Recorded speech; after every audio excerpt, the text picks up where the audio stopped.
revistas por nós na sequência deste programa.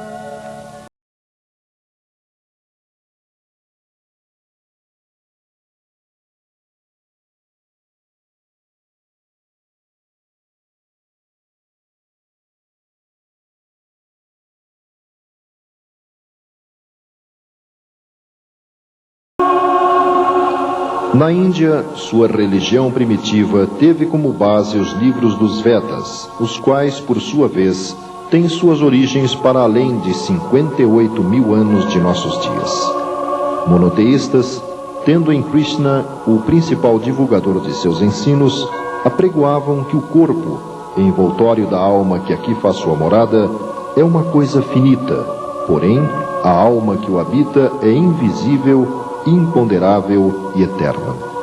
Quando o corpo entra em dissolução, se a pureza é que o domina, a alma voa para as regiões desses seres puros que têm o conhecimento do Altíssimo. Mas, se é dominado pela paixão, a alma vem de novo habitar entre aqueles que estão presos às coisas da terra. Na Ásia, mais recentemente, 500 anos antes de Cristo, Sakyamuni ou Buda ensinava a seus discípulos que a morte não é senão uma ilusão, um dos agentes da vida que exige uma renovação contínua e transformações incessantes.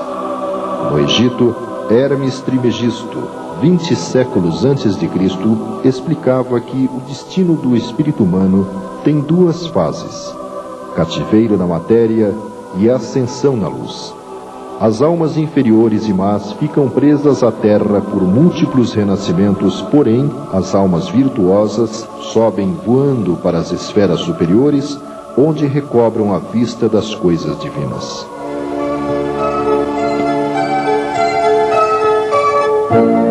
No judaísmo, não há noção clara a respeito da imortalidade. Contudo, Moisés, em seu Deuteronômio, capítulo 18, versículos 1, 2 e 12 do Velho Testamento, adverte: Nunca exista entre vós quem consulte adivinhos, quem observe sonhos e agouros, que use de malefícios, sortilégios, encantamentos, ou consultem os que têm o espírito pitônico e se dão a práticas da adivinhação, interrogando os mortos. Na Grécia, Pitágoras, também 500 anos antes de Cristo, fundamentando a ciência esotérica, explicava que a alma era o espírito envolvido em seu corpo fluídico e etéreo. Seu destino, sua queda e cativeiro na carne, seus sofrimentos e lutas, sua reascensão gradual, seu triunfo sobre as paixões e sua volta final à luz, tudo isto constitui o drama da vida. Na Gália, os druidas afirmavam que as almas não se sepultavam nos sombrios reinos do Érebo, mas sim voltavam a animar outros corpos em novos mundos. A morte não era senão o termo de uma vida. Alicerçando a doutrina cristã, Jesus forneceu várias indicações a respeito da sobrevivência da alma, como no insuperável Sermão da Montanha, dizendo: Bem-aventurados os que têm o coração puro, porque verão a Deus.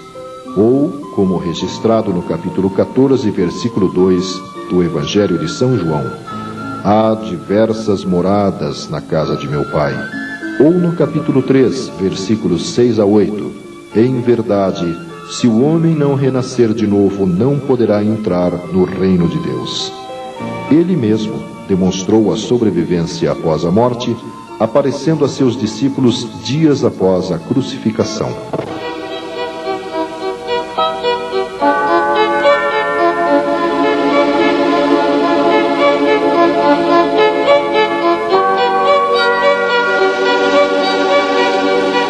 Em meados do século XIX, através de duas adolescentes de Hydesville, Nova York, desencadeava-se um processo de intercâmbio entre os chamados vivos e os mortos que objetivamente positivava a realidade extrafísica. Tal método, levado para a Europa, passou anos depois a ser estudado de forma criteriosa por Hippolyte Denisard Leon Rivail, o qual se tornaria conhecido como Allan Kardec. De suas pesquisas nasceu a série de livros popularizado como Codificação Kardeciana.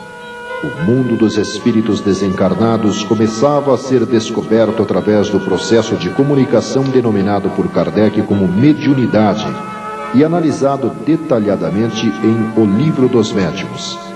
Já a questão da morte foi meticulosamente verificada por Kardec em O Céu e o Inferno, ou A Justiça Divina segundo o Espiritismo, obra publicada em 1865, notadamente em sua segunda parte, onde o codificador apresenta depoimentos de 66 espíritos obtidos por via mediúnica e agrupados conforme o tipo de desenlace do comunicante.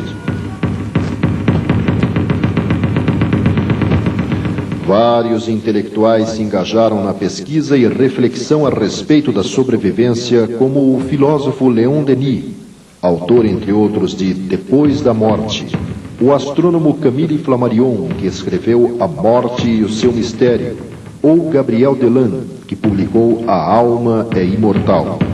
Outros cientistas aprofundaram investigações sobre as manifestações dos sobreviventes à morte, como o químico inglês William Crookes, que em 1874, pela médium Florence Cook, obteve e fotografou a materialização do espírito de Kate King, ou o físico e astrônomo alemão Friedrich Zollner, o qual em 1877, após estudos com o médium inglês Henry Slade, propôs a existência da quarta dimensão da matéria.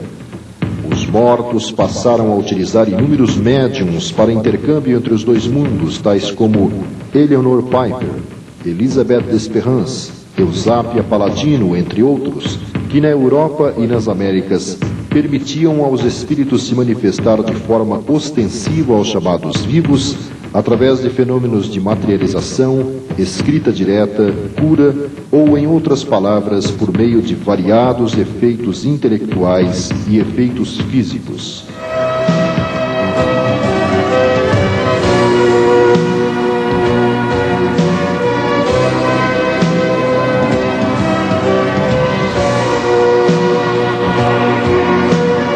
A quantidade de ocorrências inexplicáveis pelos conhecimentos disponíveis era tamanha que levou o cientista francês Charles Chet em 1900 a propor a metapsíquica, ciência cujo objetivo era estudar os fenômenos mecânicos ou psicológicos devidos a forças que parecem ser inteligentes ou a poderes desconhecidos latentes na inteligência humana.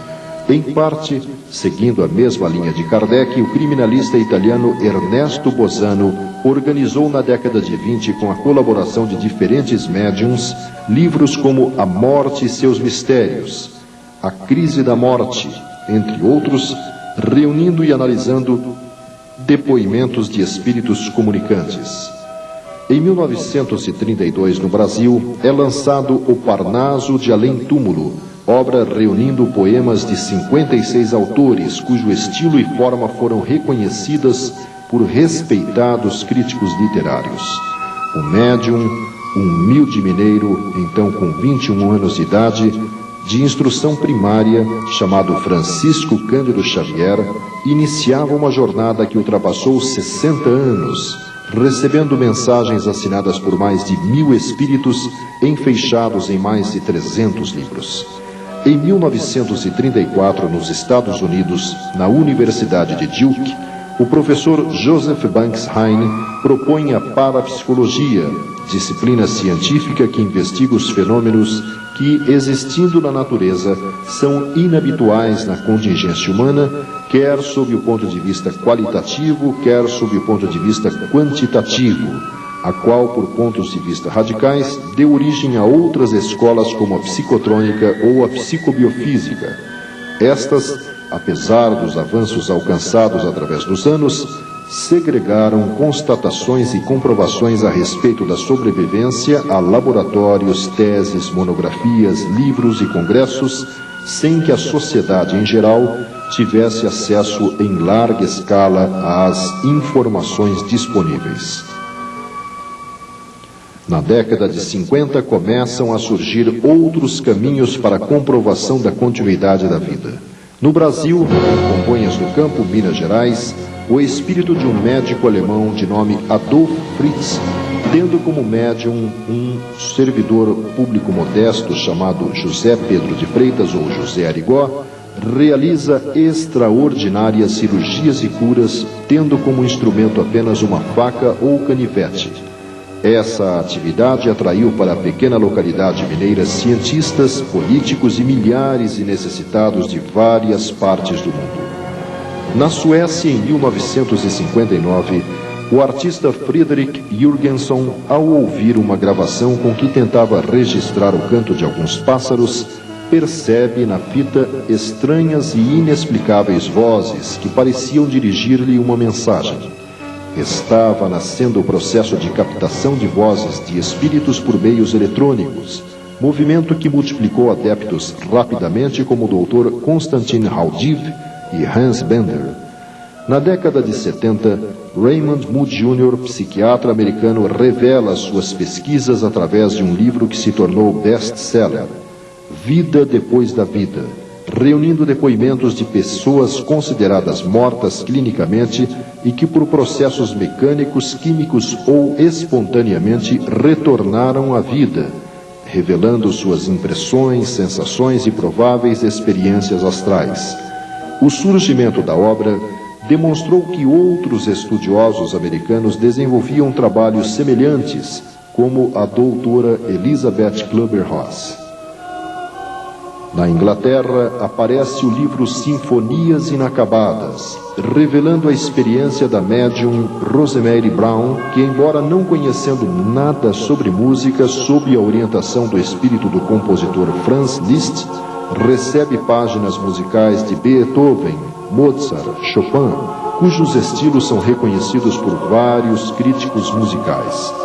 No Brasil, sob a orientação do espírito Toulouse-Lautrec, pintores como Van Gogh, Rembrandt, Goya, Tarsila do Amaral, Picasso, entre outros, passam a acionar o médium Luiz Antônio Gasparetto na produção de obras que expressam seus estilos e características conforme a opinião de diversos especialistas.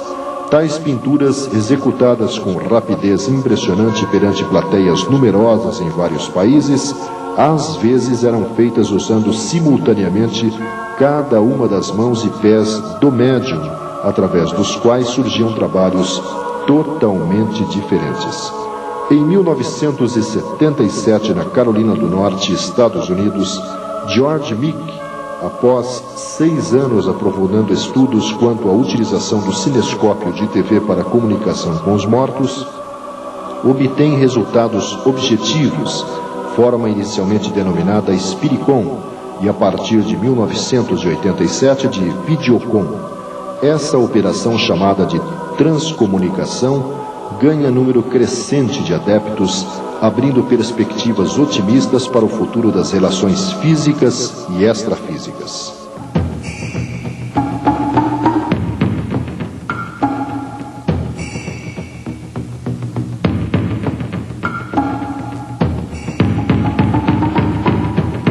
Apesar da quantidade de evidências sobre a continuidade da vida, nenhuma proposta foi tão precisa e aprofundada como a do Espiritismo, que dá a dimensão exata do que é o morrer e o após.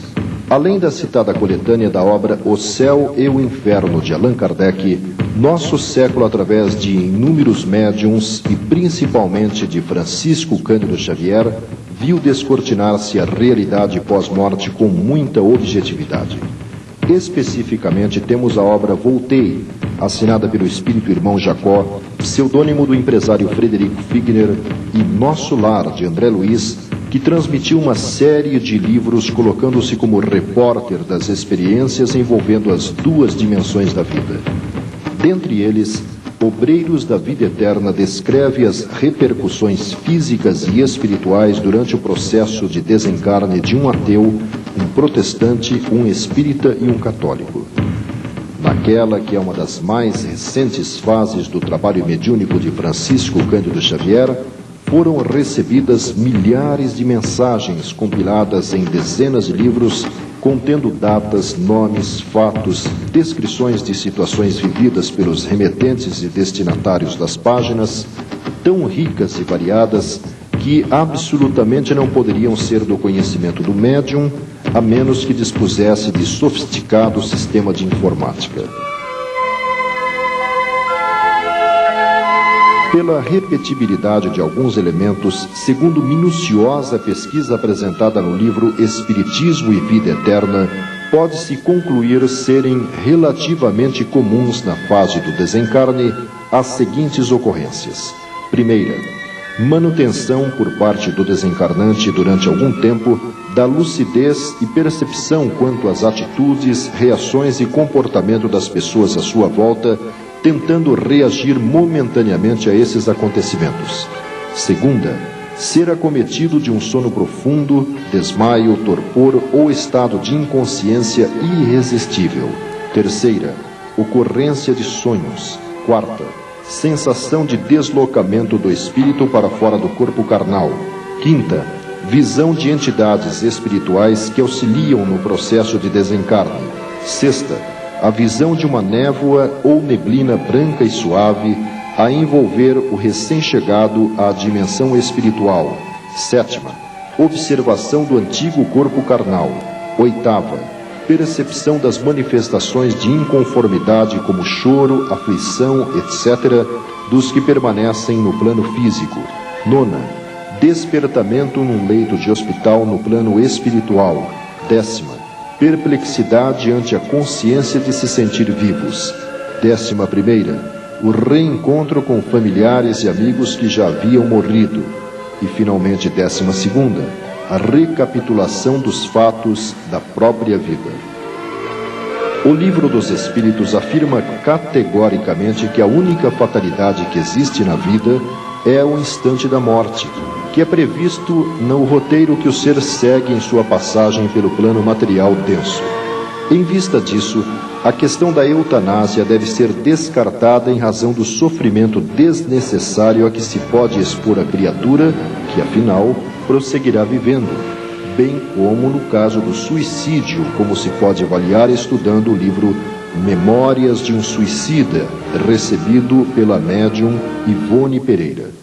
Quanto à doação de órgãos para transplantes, dizem os espíritos que a atitude deve ser feita com despreendimento e, naturalmente, o sentido humanitário da decisão, pelos méritos de que se reveste, funcionará como atenuante, favorecendo a ação de entidades especializadas no processo do desencarne. No que se refere à cremação do corpo, os espíritos recomendam aguardar-se no mínimo um prazo de 72 horas para que o despreendimento espírito-matéria possa ser consumado. Através do médium Francisco Cândido Xavier, o instrutor espiritual Emmanuel diz: a impressão da alma no momento da morte varia com os estados de consciência dos indivíduos.